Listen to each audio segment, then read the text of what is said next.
Right, this should be a good one. Welcome back. I can say to the channel now, because if you're watching on YouTube, welcome. You've probably seen this man on YouTube trying to jump over his house during COVID. That's literally anyone ever says about YouTube now is when you jumped over my house. What about all the other cool ones like teaching Benny to go around corners or jump to flipping tutorials, a canyon at Rampage? Yeah, exactly, yeah.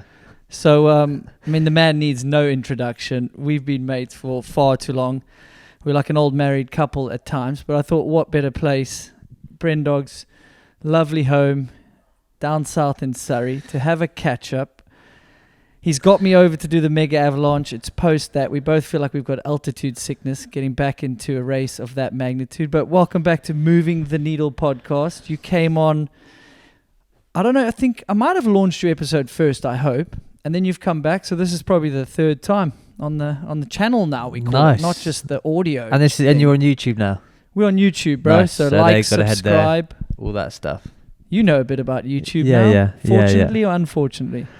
No, I mean it's another string to the bow. YouTube for me, same as like it is to you. It's like in this day and age, it's something that I feel is very valuable to you and your partners, sponsors, and it's like another little add-on in this. With me not racing anymore, well, obviously racing. Still very high level at Mega Avalanche and the local races, but not in the World Cup level. It's another string to the bow. It's another thing that you can help gather momentum and brand exposure for your sponsors and get some value out. So yeah, like I said, it's another string to the bow. I really enjoy doing it. I haven't made time the last 6 months to do it as much as I'd like. Part of YouTube is just consistency. It's pretty relentless. It's just super relentless, and I don't know how we suddenly got straight onto YouTube, but yeah, it's super relentless, and yeah, you just have to keep at it. But I think it is fitting to jump straight into something like that. It's 2024. You didn't really do an official retirement from racing because you could see you were weaning yourself off. Like, I knew it was coming. Yeah. Scott obviously wanted you to be at the World Cups, but you've always been a guy that kind of lives to the beat of your own drum. I was always like, maybe you should focus a bit more on this, and you just, you'd be like, yeah, it's definitely a good idea, but you just itch to do something else, the free ride, all that.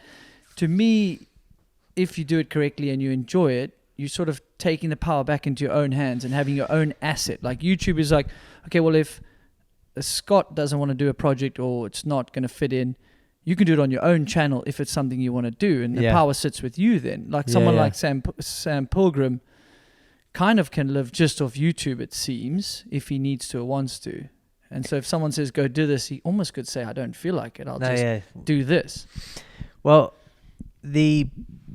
why I stopped doing World Cups is just purely because I wasn't having as much fun doing it anymore.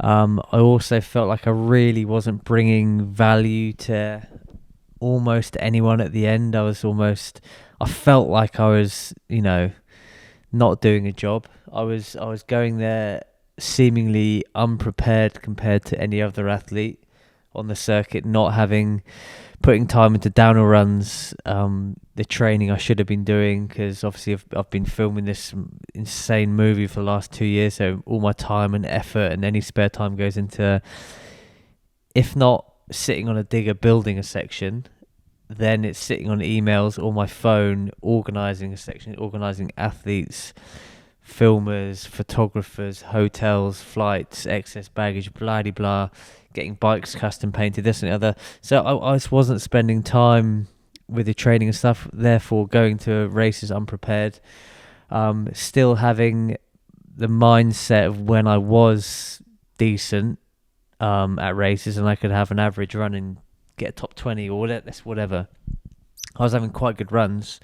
When I mean a good run, I mean like stayed on my bike, had a few sketchy moments, which would mean back in the day that I was attacking, getting away with a few stuff, and I'd come home and I'd come to the finish and I'd be not qualifying. How hard was that? Because I try to sort of put it into perspective for you, but I don't think words help. Like, you internally expect to be a certain level because your riding skill is that, but you were you couldn't prepare the way you No, should. And I will keep telling you, Brendan, you have to change these expectations. But you're not a racer that wants to get 40th or 50th, and that's totally fine because you were a podium contender, win guy. I mean, a long time ago, but yeah, but because it's kind of happened quite gradually. Like I was not a top 20 guy for the last 3-4 years. I mean, 2019 I had a 6th, a little bit of an anomaly. I had a really good run and things worked well and this that, and the other, and that was a really cool, nice result. I should have just sacked it off then. But why I kept going is what I was talking to people about is then we had obviously COVID and all that sort of boring stuff, is I still had drive to, at the time, like 2-3 years ago, I still had drive to train. I was going to the gym with Ollie, I was riding. I wasn't doing any training on the downhill bike because it's hard to do where we live. But yeah, and then we like pulled the pin on this movie, and then from then it went downhill, pardon the pun. Pun intended. Yeah, just the motivation and want to go as fast as I can down the hill to hopefully get a top 20 or top 10. Top 10's, unrealistic at that point, but it was just not there anymore. And my focus and 100% of my attention was on making the best mountain bike movie that I could possibly make. So that's where things shifted, and in that time also we had another little baby, and yeah, things just changed, and I just lost the love for World Cup racing. Did the sport progress as well during this thing? Like, to me, it was a catalyst of like not being able to prepare, more people preparing, more depth in the field, more people with skill like you used to have. Like, you could get away on skill, and you were people didn't see your work ethic, but I was here at the house dragging you on some rides, and there was years we spoke about where you out sprinted me at a road race. Like, you were doing the intervals, we were doing the work in between. Do you think the sport also just progressed past? I don't like to say that the sport has progressed since we were back in the day, because it's just different. Like, it's not people aren't all of a sudden. I don't think the top speed is any faster. I just think there's more, like you said, more depth. More professional, and more people able to go that fast. Yeah. But it's all relative to the time that you've lived through the sport. Like, it's not like, I mean, if we were in our mid-20s. Have they time capsuled us? Yeah. From being 25 to here now. To here. You think we could compete? Yeah, of course we could. It's just with how I think, like, it has obviously changed, but it's progressed gradually and in, as it should, more professional way. Like, kids are now in junior that have, when they're 14, they have a 12 grand downhill bike with full suspension, and they have trainers and nutritionists, and as it 100% should be at the top end of any sport.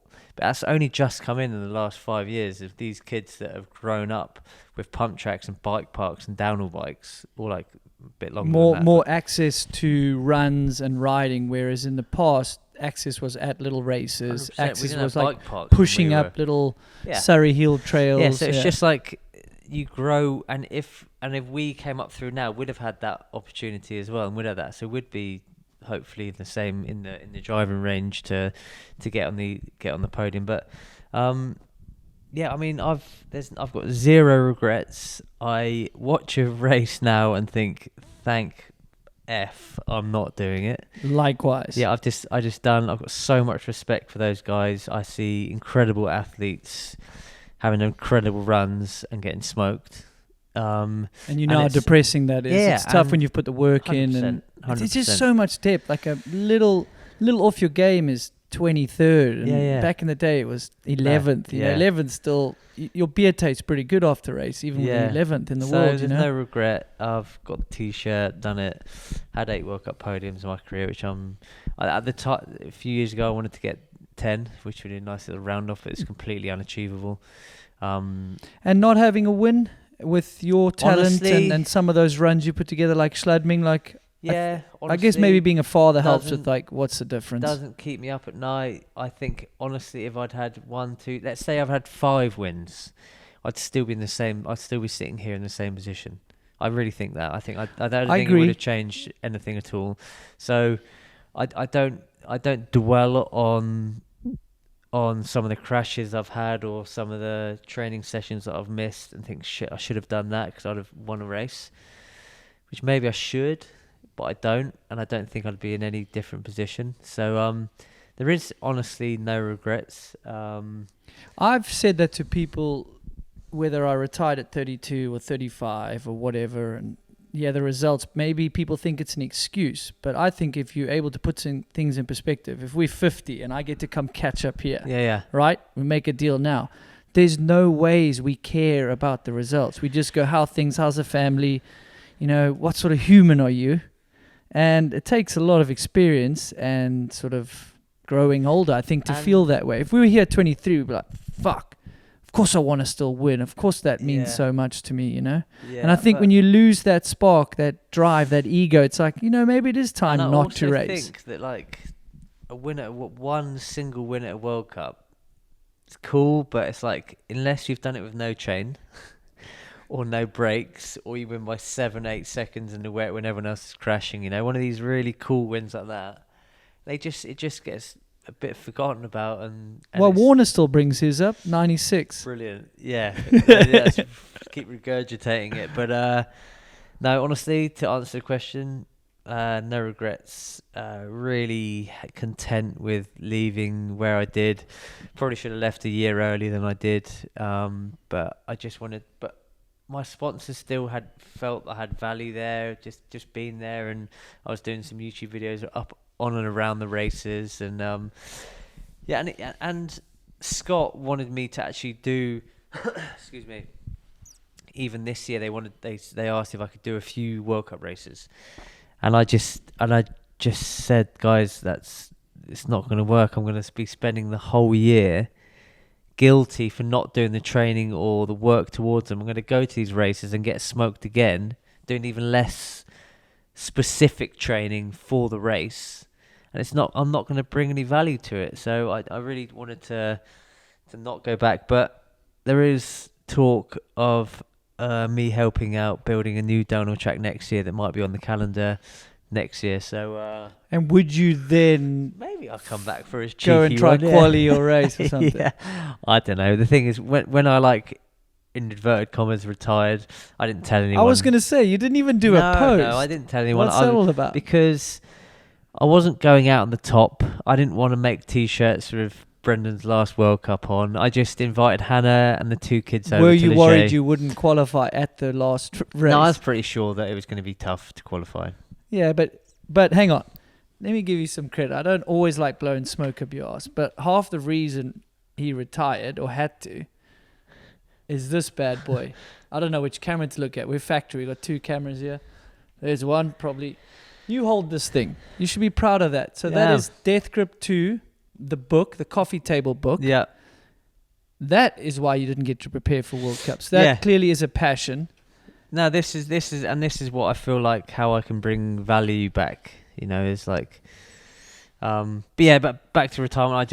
I just did it quietly. I told my sponsors of what I wanted to do. Invited Hannah and the kids out, and we had a nice time in Which Leger. one was it? Leger, yeah. And that's a fitting one with Morzine where you grew up. It was nice. And you might have met. And the reason why I also Hannah didn't want to do a hard retirement is because I might come back and race another one. And I'm not going to be coming back to win another one, but just to be at another one. But by the sound of how things are going next year in the World Cup, and I really haven't, I've just heard Chinese whispers and rumours. Maybe it might be hard for me to come back next year and do it. I think you have to be 100 UCI points. I don't know, loads of other crap. But I didn't care. I've had a good enough time. I didn't need any hoo-ha about it. So yeah, it's good. Wicked, man. Well, I think congrats on an epic career and trying to double dip and do the Rampage. And when my late dad would be like, is Brendan going to Rampage again? You know, because he would think like me because I was the conservative racer, and I thought about it for about a split second to go to Rampage back in the day. And I thought it's too risky for what my goals were. But for you, it was different. So I think pat yourself on the back for being able to race really well. And, you know, people really enjoyed having you there. I'll be dead honest. Like the vibe is cool. When you got that 6, you know, Sven betting you and you like, yeah, of course it did. And it's the same as now, like with Greg going out, like people want him to do well, you know, because there's so much history. Has he said it's his last year, Greg? I think if you read between the lines, I think so. I certainly hope so. I mean, it's his career, not mine. I just think like now that third place, like, you know, sometimes you don't get the perfect silver lining or Cinderella story, but you get good enough. So I think it will be. I really do. I think last year if Fort William went better, it would have been done. And I keep asking him. He's like, yeah, you can talk about it. Like, I think it'll be the last year. It sounds like it is, for sure. I mean... And you were teammates with him on Honda. Yeah, you've had some epic teams, man. Yeah, it's crazy. It's... What's the fondest memory, like, before we transition, maybe Death Grip and Freeride and Futures? Like, your race career was a long time. Yeah, I mean, I think, honestly, in the middle memories was just on the Specialized team with Sam, Monster Energy Specialized team. Even though obviously we were dealing with JC, Sean and Sam, and I think they won't mind me saying all fairly socially different guys. More introverted, Yeah, we won't say socially inept, but they like to zip up the black van and just sit in there in their own space. Fully understandable, and like that's how they wanted to do it and perform. And I was completely opposite. I was like, I felt stuck in there. I felt like I just need to go out and walk around the pits and chat to people and talk shit and ride. But it's still some of the fondest memories. I learned a lot from all of them, especially Sam. You know, like even though me and Sam are polar opposites, we don't still have a great relationship. I don't talk to him too much anymore, but we had a great relationship, a super cool working relationship. He obviously taught me a lot. I had a huge amount of respect for him. He treated me with a lot of respect. I don't know whether he had respect for me, but he treated me with respect, and it was cool times. And honestly, I think then I'm probably going to annoy some people, but I think that Sean put together the coolest looking team at the time. Yeah, we had sick Troy Lee clothes. We had Specialized painted bikes or whatever. It just looked factory, and like Greg. Sam up there, number one spot. I was rummaging around the top spot somewhere. So we had a really quite strong team, and we had Troy Lee gear. We had monster helmets. We had a cool race truck. It was just flat pedals. Flat pedals. It was cool. It was a cool little. And I think Sean and JC built a really cool team there, and I was super. Stoked to be part of it. So some of your fondest memories and your results. I mean, you guys, it's like you guys had to fall off not excuse me, you had to fall off not to get good results. You didn't fall off and get good results. We were Sam was obviously in his heyday, but I was hanging on. Like, we had a couple of times where he qualified first, I qualified second, and we had a couple of races where we were both on the box. He was obviously way more successful and everything than I ever was, but I was riding the wave. I was loving it. I didn't really care. I didn't really, as long as I had a good run and we had good time practicing and everything. I had plenty of top tens in that team, and I had a great time, like I said. Well, and podiums as well. Yeah, and that year I was fighting for. Sam must have been injured because he wasn't in the running, but I was fighting for a top 3 overall with. No, this is a lie. It wasn't with Greg and G. Greg and G were far out in front, but I was fighting for a third in the overall with Gwynny and Sam Blinkenshop. So I came running through the whole year with a number 3 plate on my bike. Greg and G were in a different league. They were out front. We were fighting for third in the championship, and that's fond memories. It was a good battle. I ended up knocking myself out in Val de Sol and ruining it all and getting 6th overall. Was that the last of the season? No, I didn't get any points in Val de Sol, and then I needed a good result in Wyndham, the last race of the year. Yes. And I didn't. I got something fairly average, and then ended up getting 6th overall, which was a bit of a bummer going from 3 to 6th, but I still got mega avalanche cough. Yeah, and that was your best overall. Yeah, I remember that hurt because you had earned the 3rd place, like with that Champery run, and you were I had 12th in the overall 3 years in a row. Then I had 8th in the overall twice, and then I had 6th. So I was in the right direction. And then I snapped my ACL, and then things went a bit tits That was up. the following year. Following year. Yeah, First yeah. race in Peter Maritzburg. Yeah, and you've definitely spoken about that. So, What was it about Sam? Like, he did change the sport for a while there. What 100%. was it like riding? I mean, you would have seen shit that not even videographers saw, not even I saw. Like, No. I saw a lot. Yeah. I hung out with him for a bunch of years. And what for you, what was it? Because you've got a crazy amount of skill and you do stuff on a bike. I'm like, well, I don't know if I'm going to try that. That's not going to end well for me. I think for a few years in the middle there, it was the fact that he was so desperate to just not be out racing and he wanted to be home, that he had no regard for his own safety. He didn't care if he'd hurt himself. You think that's what? Yeah. He was like, he was homesick, but homesick. that didn't affect the performance negatively, because that normally happens. No. He goes the opposite. Yeah. He said, okay, didn't care about injuring if I himself, break a 'cause if he break collarbone- himself, he could go home. So he was going like This is before his current wife, right? Yeah, I can't remember in He the was- middle there where it was, but He yeah, was super just homesick. he's over travelled. He was over. Often a Sam Hill saying is, "We're not here to make friends. We're here to make money." Or That's fair. And he was like that. He wouldn't loiter around the pits like I would and like chat to all the other athletes and have a beer. Not interested. He's there to race, get the job done, then go home afterwards. And that was so, like I said, it's polar opposite to me. I was there It's tough for you because that's not your personality or mine. Like, I got in trouble at Giant. Not trouble, but they had their way of looking at their team. Yeah. And I would be loitering around with you, having fun, that's how we took the pressure off. Yeah. But Sam needed to just be quiet, introverted. Yeah. And that's why teams sometimes box you in. Yeah. And you can't box in every athlete No. into one way of doing things. But that's, I think, in the middle That's there, super interesting there was, about Sam. Yeah. And I was, because obviously I was younger, less well-travelled, riding on this wave of travelling around the world on this coolest team. So it was a joke at the end. Like, I'd finish my run, get out of my kit, then I'd be like, and Sam would sit on the turbo trainer, and I'd be like, dude, there's no fucking way I'm sitting in this tent on a turbo trainer. Like, I'm not going to do my warm down on a turbo trainer, sitting in this black tent. I'm going to find some boys to go for a ride with, like go for a ride along the road or on a fire road or whatever. I'm not sitting in this tent, dude. No.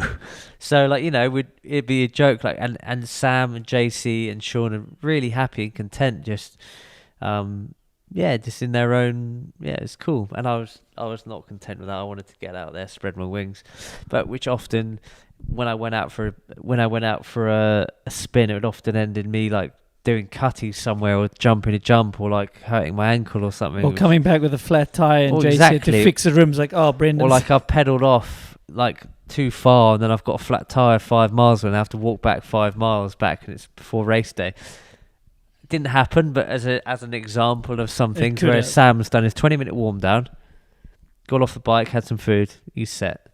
No, I had to go off and I've ridden too far, or I've found a drop off that I want to go do, and it's always detrimental to the next day's performance. But was it though? Because you were happy. Isn't a happy rider a fast rider? 100%. But just very different ways. But still, like I said, fond memories of that. It was good. Is that the most impressed you've been with someone like Speed and Will to Win, or was Greg I got was his own never things, I was never impressed. I was just like, because I just thought I was the same. I thought I was as fast, and I always was as fast in practice. Me and Sam were touring and throwing, and I'd be fast in that section. He'd be fast in that section. We were like, you would have been pushing him, eh? Yeah, we were. You would have helped him to go faster. But then he had another gear. He found another gear every time. Which makes me realise in practice I was obviously at my limit, or like close to, and he was just learning, finding. He always found another gear. Even back then, I'd have a good race run. He'd be 3-5 seconds in front of me, even though seemingly in practice we'd done every single run together, and I was right up his arse, or he'd be right. And he'd be like, "Oh shit, dude, you were fast in there," and we were really honest. And I think he was honest, but he's one of the few. There was no slyness or honestly, I didn't see slyness with him towards you. Even competitiveness with each other. Like there wasn't. If I beat him, I honestly think he'd have been genuinely I saw stoked. that. He was stoked. And that made me think, because we were talking about on the review podcast. Excuse me. I think there's a few riders that really can find another gear. They really are 100% in practice. Yeah. And they can find a little bit more. Not me. Gwyn probably can be one of those. Sam being another. There are others. Yeah. And then there's certain riders that I think they practice, they plan, don't want to go much faster. I didn't go. I mean, there's places you pedal hard and you carry a bit more speed, but not like crazy fast. No. Like that Val de Sol run of Sam's. He didn't go that fast in practice ever. He didn't even practice some of those sections that fast probably. But no. He could really turn it on when he wanted to win that race. Yeah. And I wasn't one of them. I was always up to speed really quickly and would often do well in time practice. Qualifying would be all right, and then didn't find another gear for the final. Bernard's a bit like that. Bernard's always up there in time practice, finds his speed really quick. And then, not saying he mellows out because he's had some incredible results, but then he doesn't find that extra gear. But I think it's because and I tried desperately to do it throughout. He's like, come in slower. But I think the same with Bernard. He obviously looks like he's having a lot of fun on his bike like I was. And you just like, I'm just letting off the brakes. I'm going like fucking bat out of hell straight away. Yeah. And that didn't always translate into a good result at the end. It translates to a nice to winning practice and getting some nice clips on Vital Raw, and often being a top 5 timed athlete, time practice athlete, but doesn't translate to the final very often. And it did a few times in my career, but not as many as I'd hoped. And what I never did either is experiment with other lines. I rode a track and used the same line and didn't often change stuff up too much. So that Sam was able to find that another gear, 7th gear I think he had. For sure, man. Yeah. So that was really inspiring, cool to see, and cool to be around at the time. It was rad. Yeah, wicked. So maybe a segue. This new movie. Proud of it?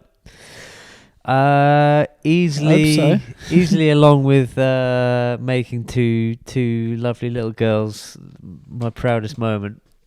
Yeah, it's an absolute passion project. After doing the first one, I thought I'd never going to do it again because it was too emotionally and physically draining.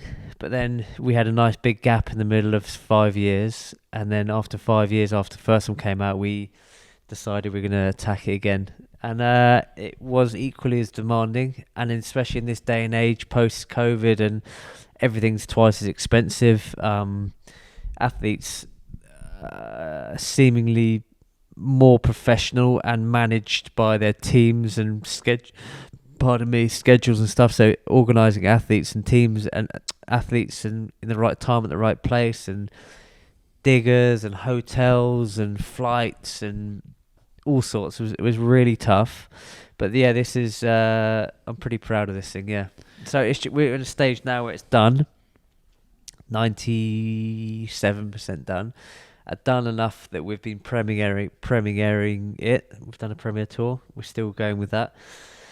So yeah, this is my baby, my third baby. Your third baby. Yeah. Yeah, it looks like it. I mean, I got to premiere it here at home, so I feel quite special with the director, writer, creative, commentary, which is backstories. Some really cool backstories.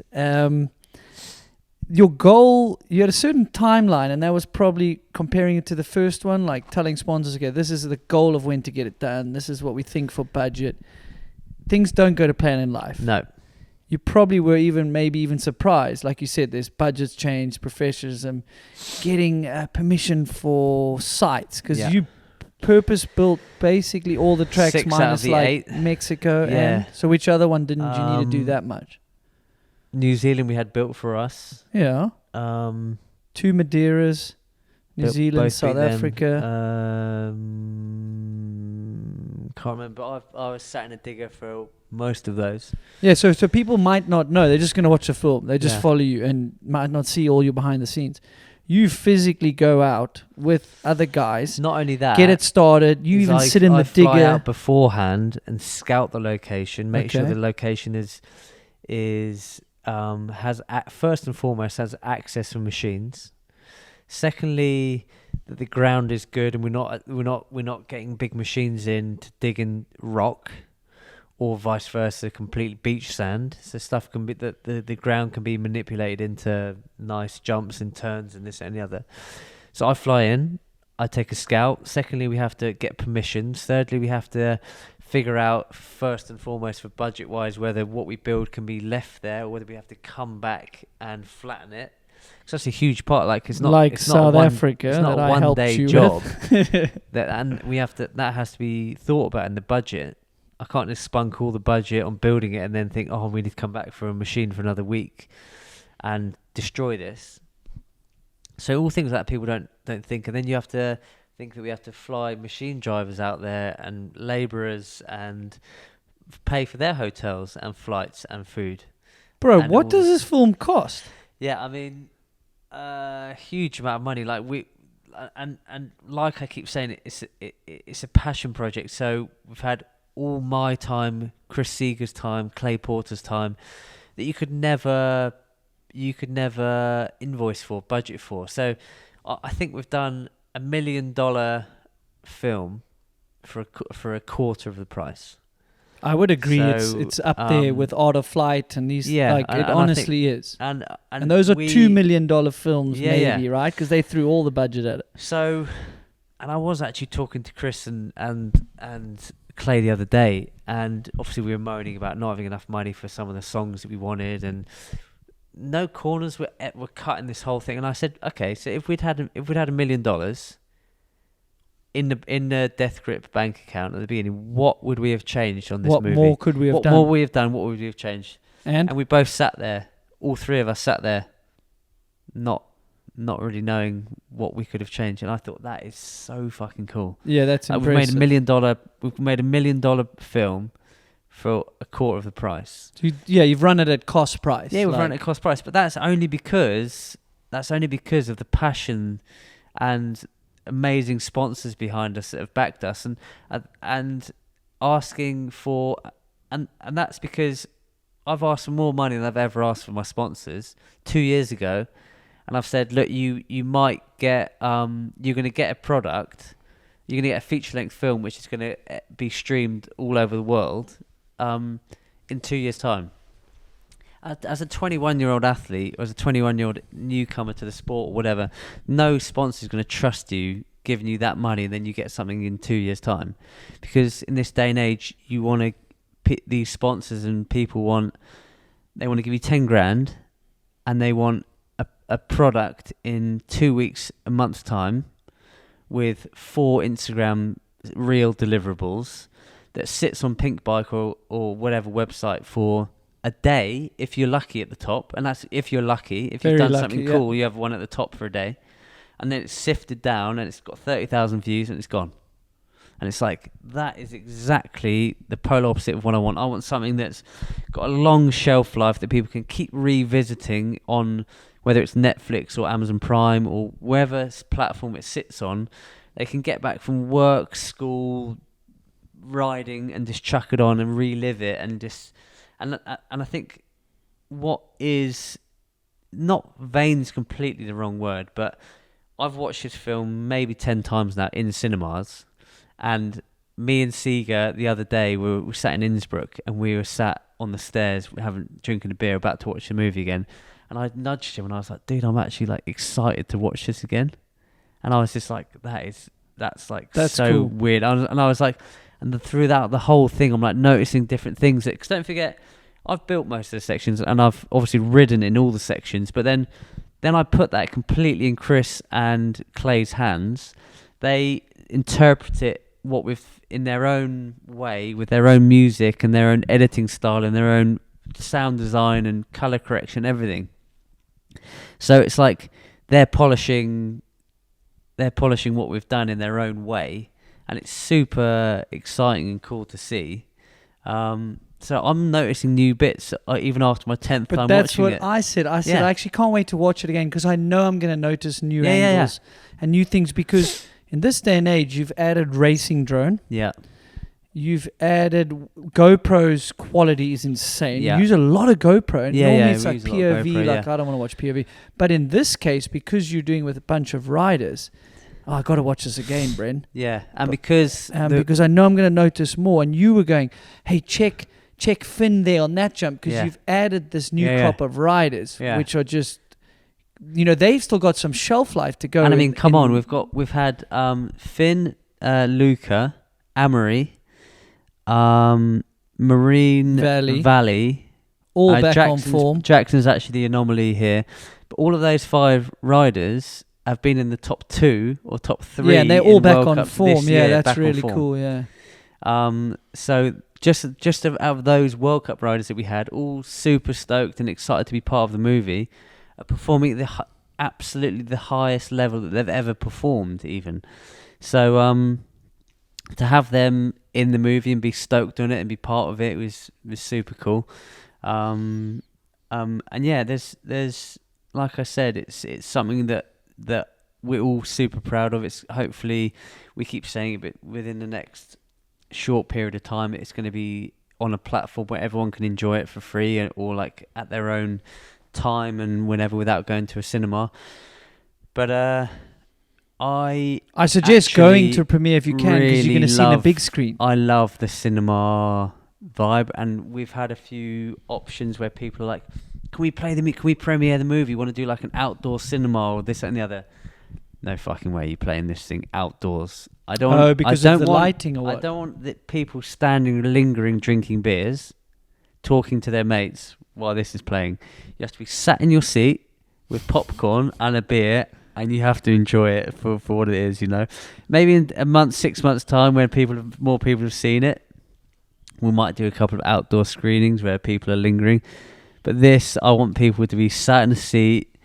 Enjoy like the insane music and sound design and stuff that Clay and Seeger have put together, and it's an experience. It is an immersive experience. I know I just did it at your house. Yeah. But I could hear you were like good speakers. And you said, "Dude, this song," and I was like, "I can only imagine it's coming from surround." Yeah, so that's where we're at. We're in talks, and like I said, the end goal is for it to be on a place where people can enjoy it for a few years to come at least, and hopefully it inspires a few people, like I keep saying, to either pick up a camera, pick up a shovel, or pick up a bike. So that's the goal. Yeah, that's awesome. And I was saying, please, can you also just put it on a platform I can buy, because I want to support the film. Like if you watch the film and you see what you get for how much passion and time and money, like I want people to buy the film, but also it won't stay on a streaming service forever. No. Like DEATHGRIP 1 did. Yeah. And I had random people like, hey, you're in this movie, right? And I'm like, yeah, it's BRENDOG's movie. It's not mine. I'm in it. And they're like, oh, that's amazing. But how do we support it long term? How do we watch it again? And I'm hoping you figure all the streaming stuff of which we must get into. And then people should also go out there and buy the film. Yeah. Because then you just have it forever. Like, show your kids. To me, it's like your parting gift to the industry. Like it is that we're fun still, and inspiration of a film. This day and age it's a tough area. Like there's not one platform. There's so many different platforms. Disney, Apple TV, Netflix, Amazon Prime, all these. There's so many different that's options. changed as well. You open the TV up and you have like an app. You have like 20 different apps on there that you can watch stuff on. It's like there's no one spot.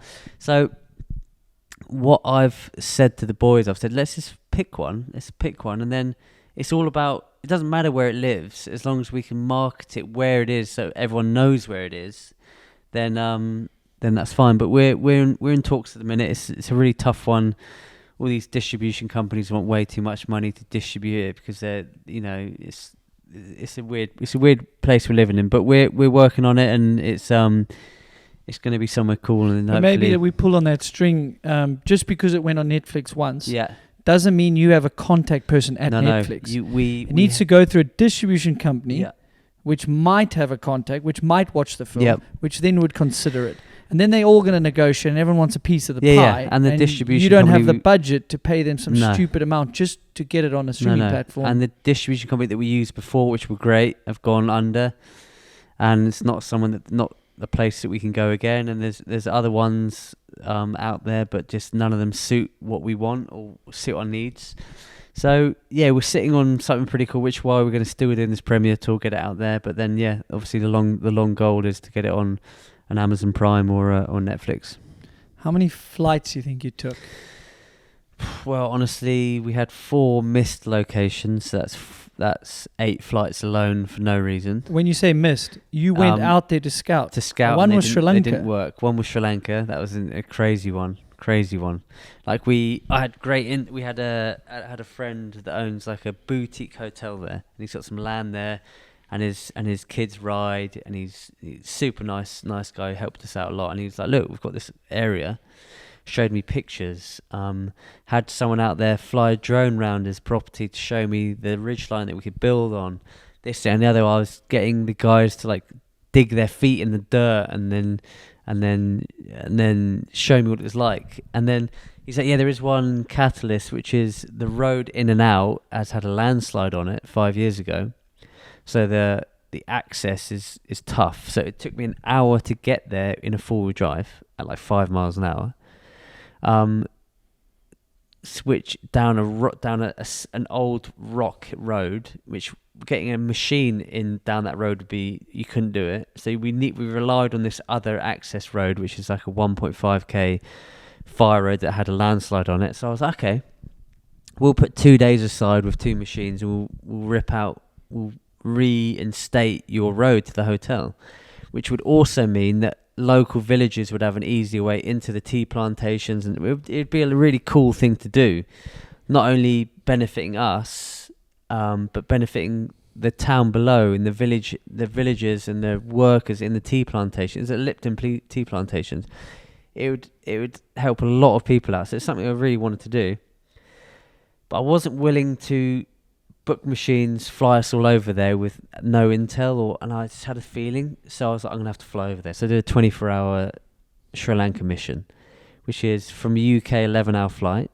When I landed in Colombo, I wasn't fully aware it was a 6-hour taxi ride, no main roads, windy taxi ride. So I got into a Prius with a guy that was a lovely guy but didn't speak any English, and I didn't speak any of the language. So I'm sat in a taxi after an 11-hour flight, jet lagged to hell, in the back of a Prius for 6 hours driving over mountain ranges to a hotel in the middle of nowhere, which I have no idea. Monsoon conditions. So I get out of this 5-hour taxi ride, and I'm like, oh, we're here. He's like, oh no, you're getting into the 4-wheel drive now. So there's a 4-wheel drive. This is at night. So I get then into the back of a 4-wheel drive vehicle. It's like a Land Rover copy, like a Mahindra or something. Looks like a Land Rover, it's not. Drive for another hour with a guy I've never met before in the worst rain conditions I've ever seen, through tea plantations in the middle of nowhere. And I was like, this is actually sketchy as hell. And I was like, am I going to lose tired? a kidney? I was tired. I was in the middle of nowhere. I had no idea what's going on. I was getting a little bit, not delirious, but I was getting a bit like, am I going to die or slide down this bank or get into a landslide myself? And I ended up getting there to the hotel, lovely hotel, got treated super well. Woke up in the morning to walk down. I had 10 hours on the ground there, so I had 10 hours at the hotel to figure it out before I had to fly home.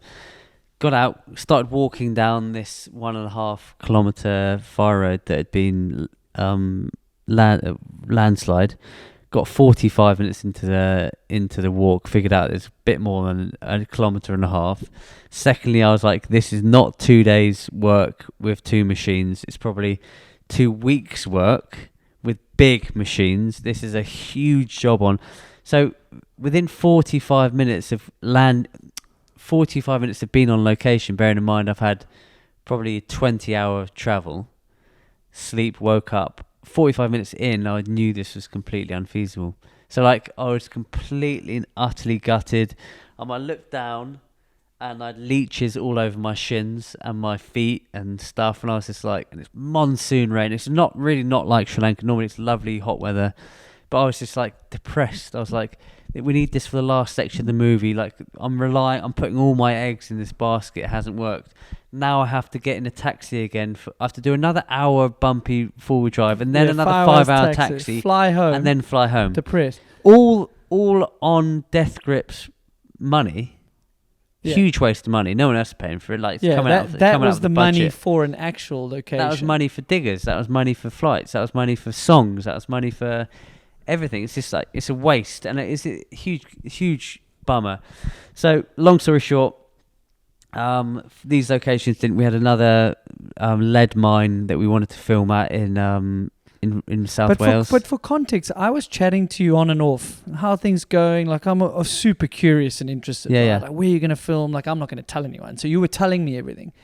I don't normally sense you're stressed. You're not a guy that gets that stress. You're kind of like, yeah, we'll work it out. Like, stop stressing. Andrew, why are you packing your bag like we're leaving in an hour? I'm like, I like to be organized. You're like 5 minutes before. You're like, I think I have goggles there. I think the roll-offs are there. Like, we'll be fine. I'll work it out, which I really enjoy with you. Like, I like using some of that and some of mine. But the reason I'm saying that is you were overwhelmed. Yeah. You were stressed because to you were like, this is unraveling and I'm losing sleep, losing money, and we don't have the locations to finish the film, and we've committed to doing, yes, it's a passion project, but it's also a business enterprise. Like, the more successful this is, the better things go for you, and you want to deliver this product. So I saw that. You were like, shit, I know it's going to work out, but I don't have a location right now to finish this film. No, and then also none of my sponsors were, or none of the sponsors of the movie, which are my sponsors, were on me. We need this. They're not at all. They were super cool.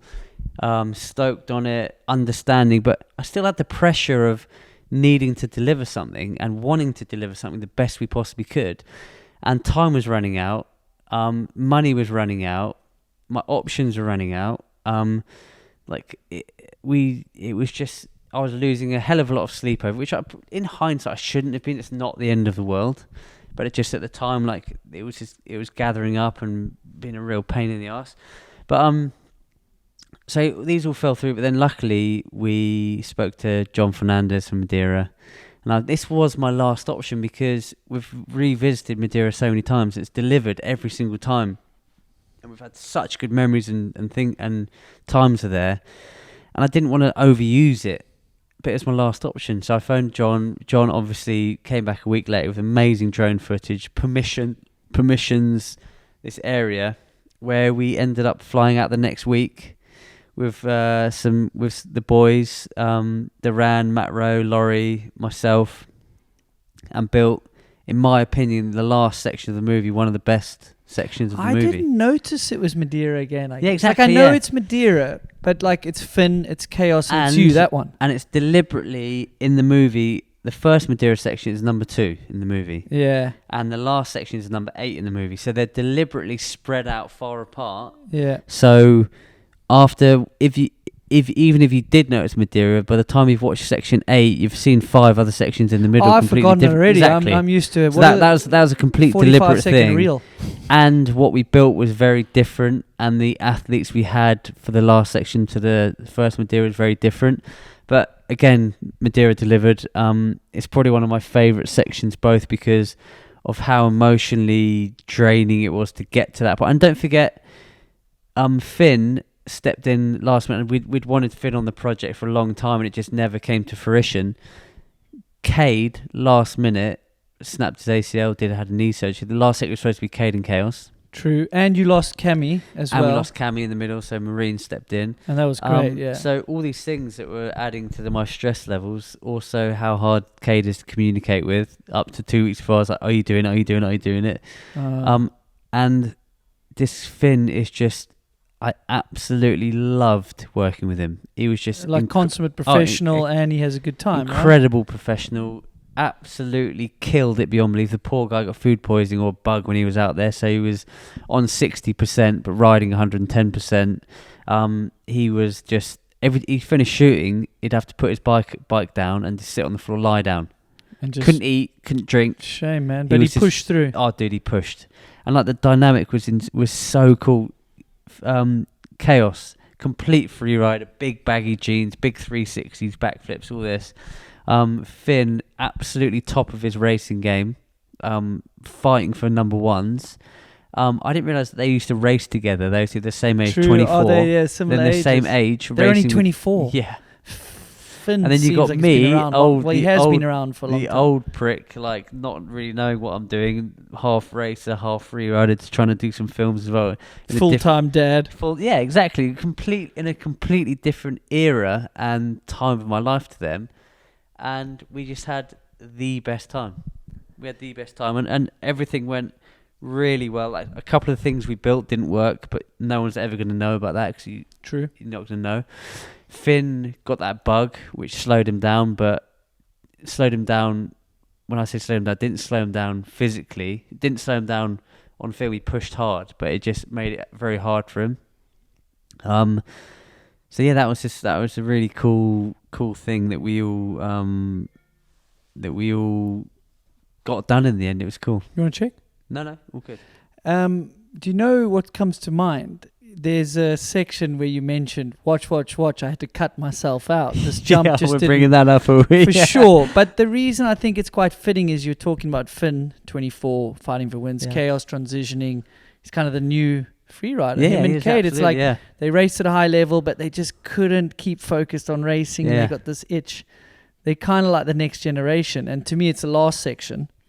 It's fitting that you sort of hand the baton over. Maybe they do a film one day, maybe not. Hopefully, yeah. And they're doing these cool edits, and you have to respect it, right? Even though you're like, oh, I want to keep doing it. One day you're not going to No. do crazy stuff like you still do.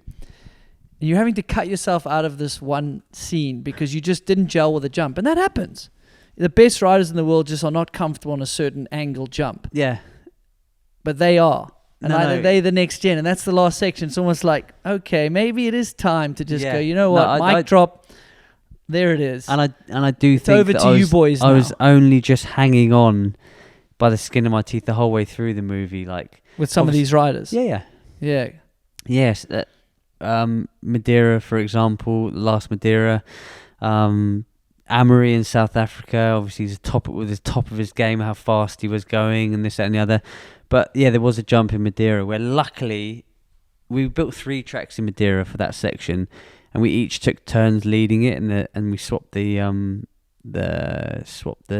who was leading. Luckily, I was at the back on this particular section. There was a jump I couldn't jump. I could jump it, obviously. I looked so awful over it. But this is not a big jump. It's just didn't No, it's not a suit big jump. your... It was like tiny. a little step down hip. And I just got into a bad muscle memory, and I looked at videos, and it's funny because I'm in such a good relationship with Clay and Seeger. They're brutally honest. So they were just like, dude, you're right. And I was like, Do you want to shoot it again? and I You're was like, I like, don't. It's not going to get better. I was like, not really. I can't do that jump. I was getting so stiff, and like I was doing the most horrible stees ever, and it's probably like I haven't felt that bad in a long time, and I was riding quite well. No, the rest is like And then fine. then this one jump, I was so bad.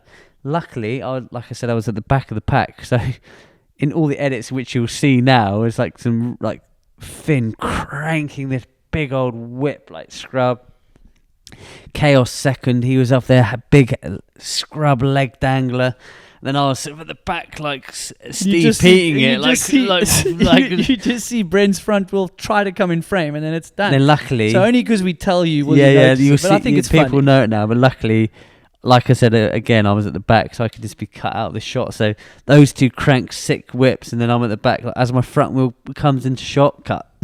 Hey man, everyone has to eat some humble pie in Yeah, life, and that and was big sometimes time. you And just it got to did- eat it. It put me on a bit, not down. It put me on a bit of a low for about an hour after. I was like, oh shit, maybe it's time, bloody blah. But then we did another jump, and I was back to That's normal. so funny that a normal, tiny, annoying little weird angle Oh yeah, it jump. put me on a low for a good couple of That's hours, funny, and I was eh? like, confidence down, thinking, oh, you know. But Yeah, it's interesting stuff like that. But throughout the whole movie, there are ups and downs, and you have to understand that we went to 8 different locations and rode with 13 different other athletes of skill, all of the best athletes in the world in different locations. And often what we do is try to match the athlete with the location, like their skill level or their riding style or this and the other. So trying to adapt to 13 different styles and 8 different locations was hard. And I wasn't always the coolest or the best rider, but part of it for me in this movie was, as long as there's a section or a part of a section that someone could be like, oh, Finn did this sick thing, or Marine did that rad whip, or Valley did that nose bonk, or whatever. For me, it's super about, it didn't have to be me in the section. So you didn't make another movie about yourself? No. It was the first one you did? Nah. A little bit. It didn't have to be.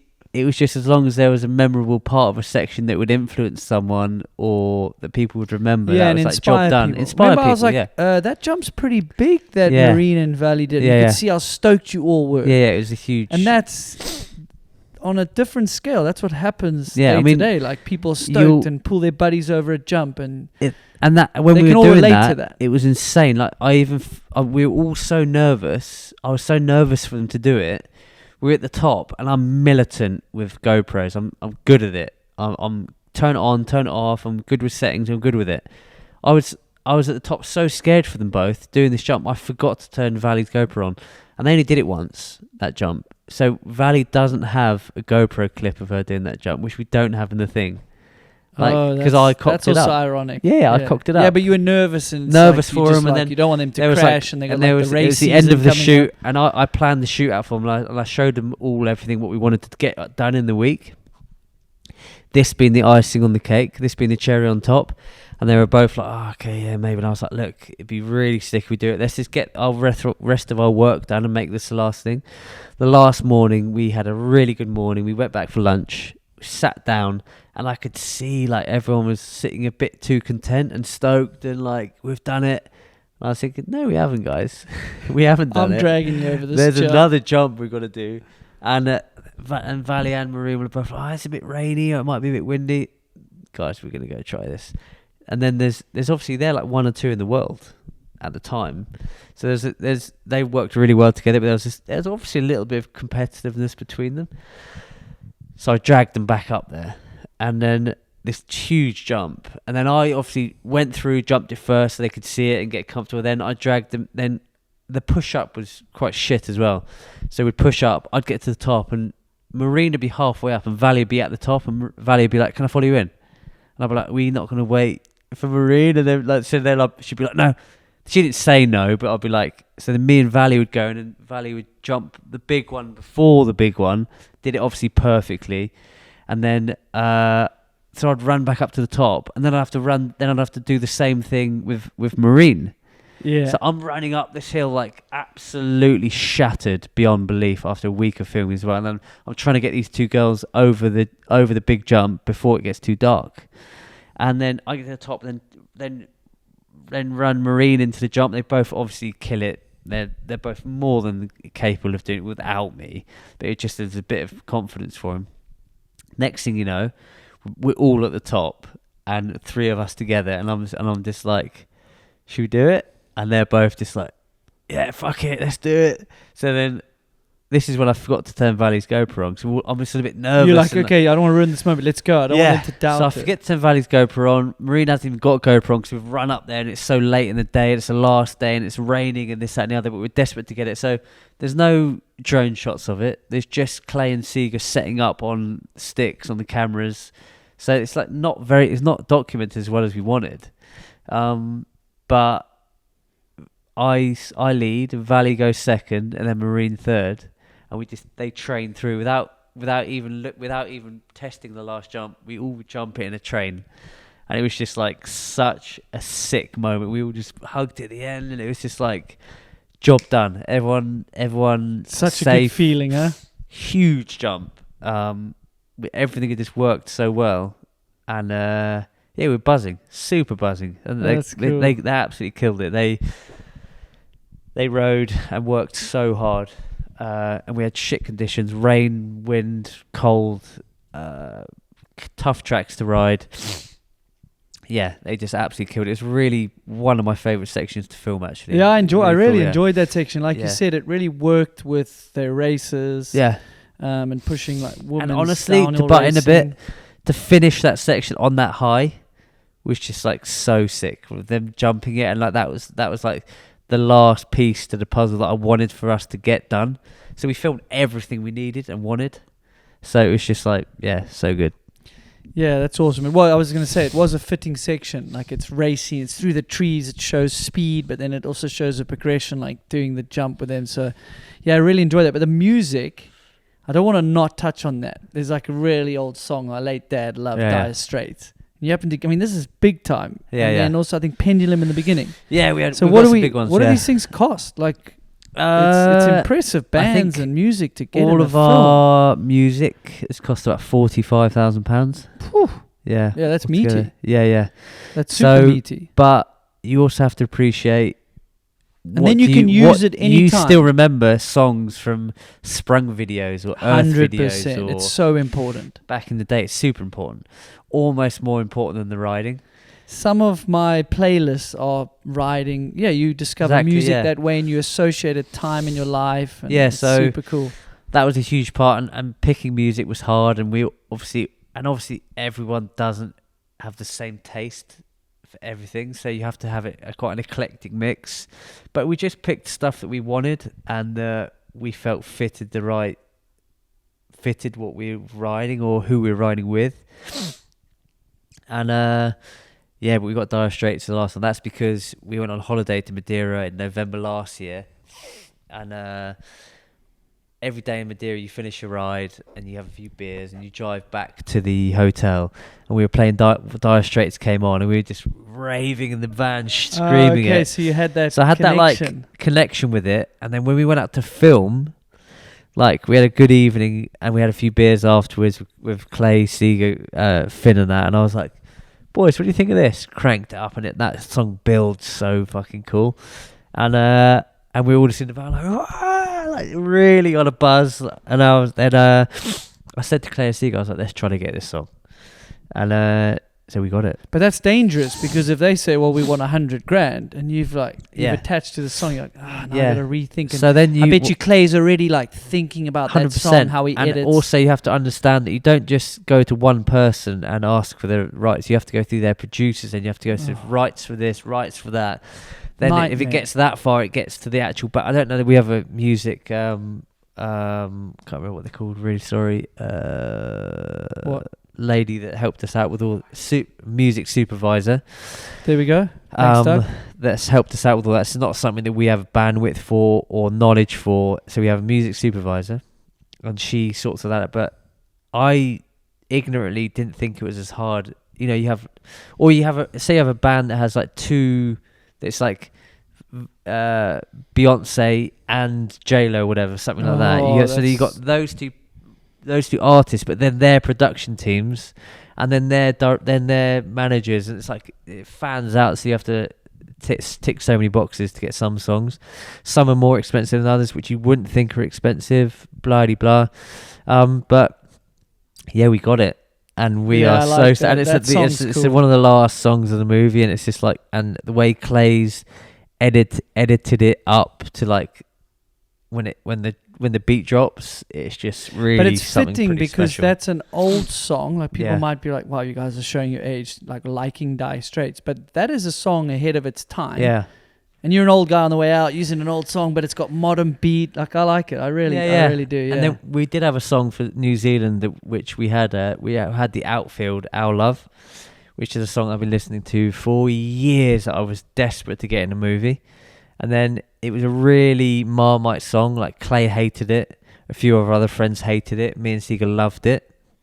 Me and Seeger managed to get it through the net and get it. And Seeger edited New Zealand to it, and it was so sick. But got right up to the 11th hour, and it just they wanted too much money for it. They wanted twice what Dire Straits wanted. Yeah, that's tough. That blows the budget, right? Can't do it. It's just like completely unfeasible. So yeah, we had to take a different step on that one, which the new song I really love as well, and Odessa song. So yeah, but I mean, there's like I said, maybe at the beginning, if we'd had that 100,000 at that $1 million, we could have got that song. But doesn't make a huge difference if you get something similar with beats and they've got something the same vibe. But honestly, like, I think everyone's just gone far and beyond, and we've just created something which I'm pretty proud of, and yeah, stoked. Yeah, that's awesome. I don't want to make it too much of a havoc blowing smoke up your ass, but I'm very, very, very impressed. Sick. I mean, I think I did change addresses. Did my invite to the movie go to the old address? Did you not get it?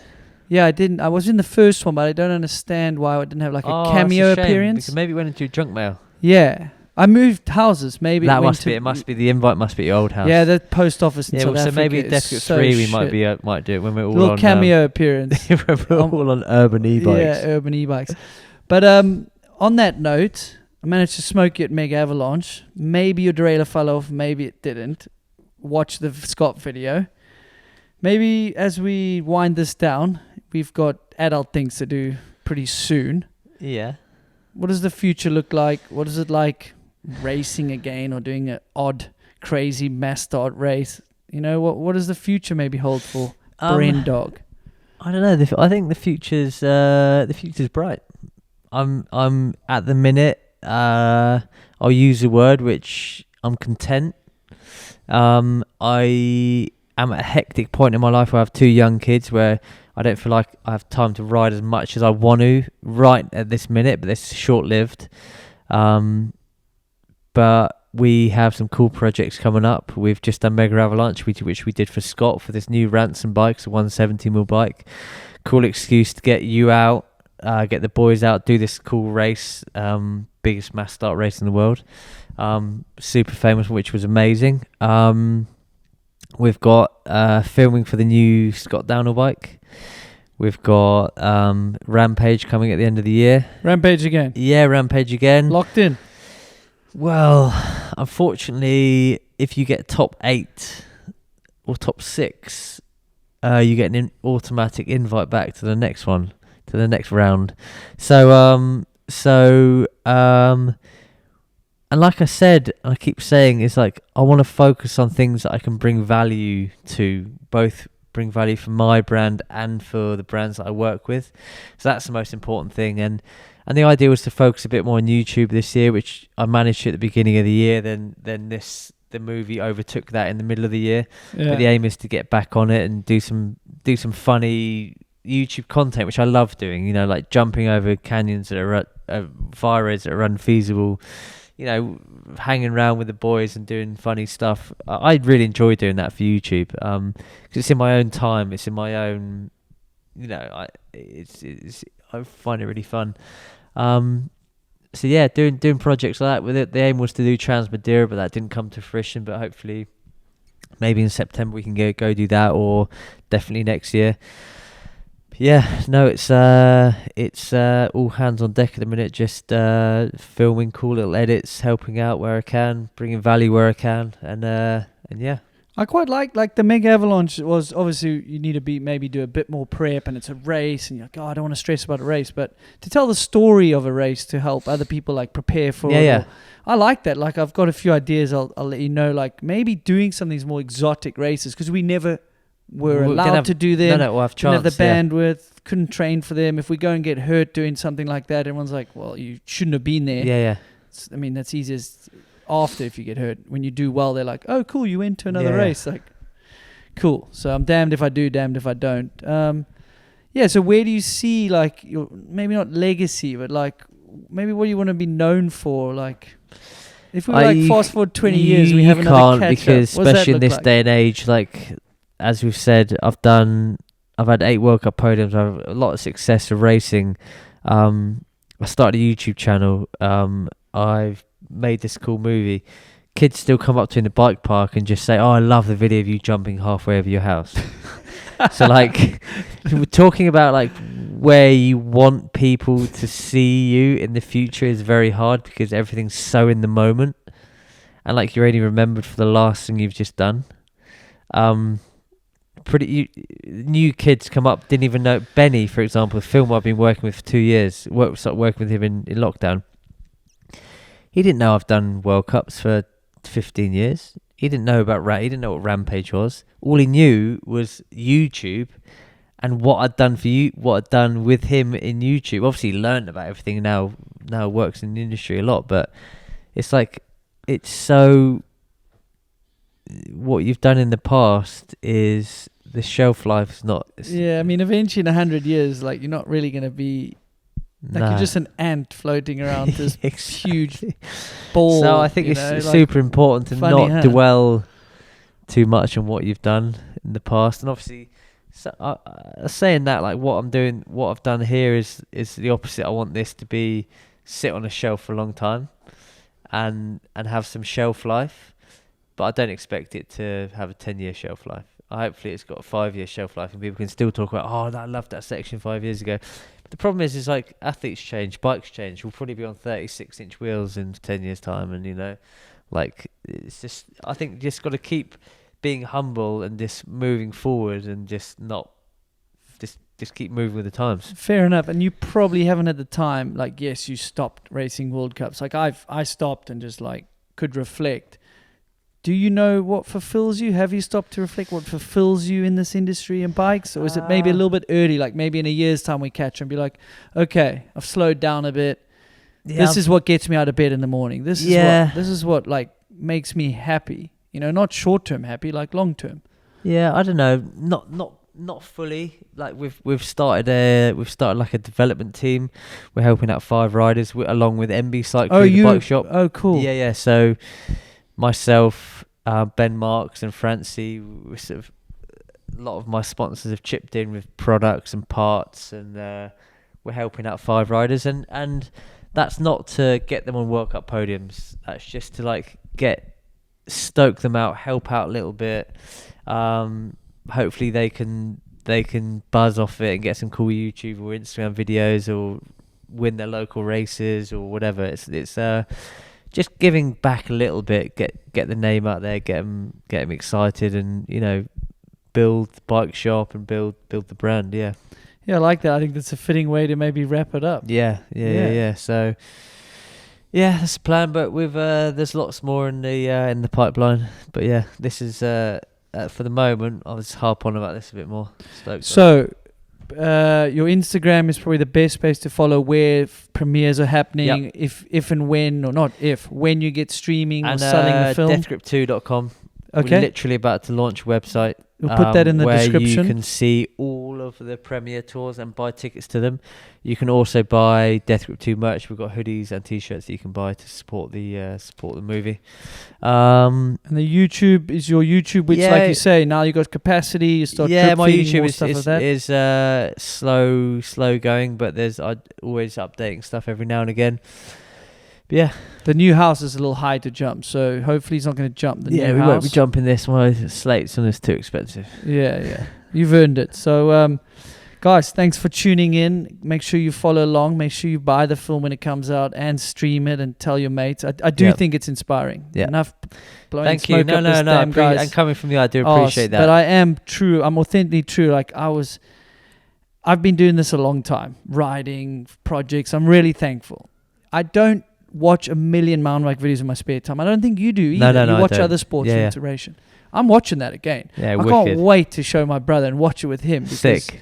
He sends me clips. He sends me clips and it's motocross or someone doing something stupid, So I can't wait. So hey, but you got it on your computer now.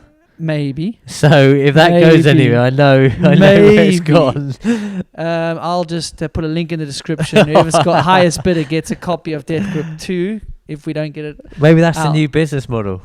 Yeah, Patreon. Screw Netflix. Direct to consumer. Like there's that comedian, Andrew Schultz. No. So I think he did a Netflix thing.